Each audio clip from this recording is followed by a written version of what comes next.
আমাদের ঢাকা জেলা টিম এখানে ঢাকা ডিস্ট্রিক্ট ওনারা ঢাকার কেরানীগঞ্জ উপজেলা থেকে একটি কুরিয়ার সার্ভিসের অফিস থেকে 12,000 পিস ইয়াবা ট্যাবলেট উদ্ধার করেছেন।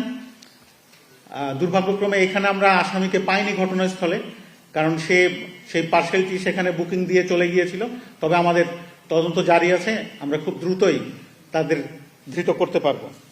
আর এখানে বলা যায় যে গত অক্টোবর 2025 থেকে অদ্যাবধি প্রায় 40,000 পিস ইয়াবা উদ্ধার হয়েছে আমাদের ঢাকা জেলা টিমের মাধ্যমে। এটা আমাদের যে তেজগাঁও শিল্পাঞ্চলের থানাধীন শহীদ তাজউদ্দিন আহমেদ সরণির মা এন্টারপ্রাইজ নামের গাড়ির শোরুমের সামনে একটি ড্রাম ট্রাক সহ আমাদের এখানে প্রায় 20 কেজি গাঁজা, একটি ড্রাম ট্রাক এবং জিডিএল নামীয় বাটন ফোন উদ্ধার করা হয় এবং এখানে আসামিও গ্রেপ্তার করা হয় এবং এটাও আমাদের নিয়মিত মামলা দায়ের করা হয়েছে এবং বিষয়গুলো তদন্তাধীন। আমরা চেষ্টা করে যাচ্ছি, যখনই আমাদের কাছে কোনো তথ্য আসছে, আমরা তথ্য পাচ্ছি, সেটা নিয়ে আমরা তদন্ত করে আসামি সহ মালামাল অবৈধ মাদকদ্রব্য উদ্ধারের জন্য আমাদের চেষ্টা রয়েছে। এবং আপনারা দেখছেন যে আমরা আসামিও গ্রেপ্তার করেছি, নিয়মিত মামলা করেছি এবং মালামালগুলো রিকভারি করে আপনাদের সামনে উপস্থিত করেছি।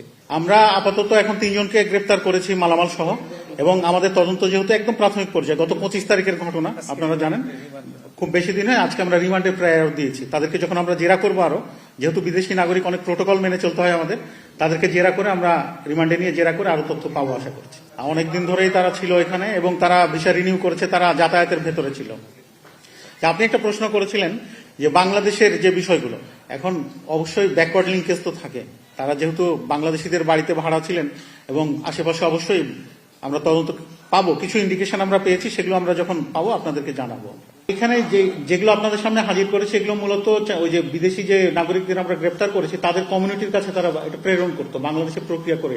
এটা তারা স্থানীয় বাজার থেকে সংগ্রহ করে, পিস আকারে সংগ্রহ করে তারপর তারা প্রক্রিয়া করতো, ল্যাবরেটরিতে প্রক্রিয়া করতো এখানে। হ্যাঁ, এটা তো বাংলাদেশে ছিল ল্যাবটা। হ্যাঁ, ওষুধ বিভিন্ন দোকান থেকে তারা হয়তো সংগ্রহ করতো, ওইটা আমরা তদন্ত করছি। তাদের যে ক্রিপ্টোকারেন্সির যে ওয়ালেটটা দেখালাম আমরা, সেখানেই আমরা তদন্ত করছি। দেখেন এরা কত উন্নত প্রযুক্তি ইউজ করছে। এটা কিন্তু সিলিকন, এর ভেতর থেকে ইয়াবা উদ্ধার করেছে আমাদের ঢাকা জেলা টিম। এই যে 12,000 পিস যে ইয়াবা উদ্ধার করেছে, এটা বাইরে থেকে আপনারা বুঝতে পারবেন এর ভেতরে কি আছে, এবং যে সিলিকন থাকার কারণে সহজে বোঝা যায় না। আমরা গোপন তথ্যের ভিত্তিতে এর ভেতর থেকে আমরা ইয়াবা উদ্ধার করেছি।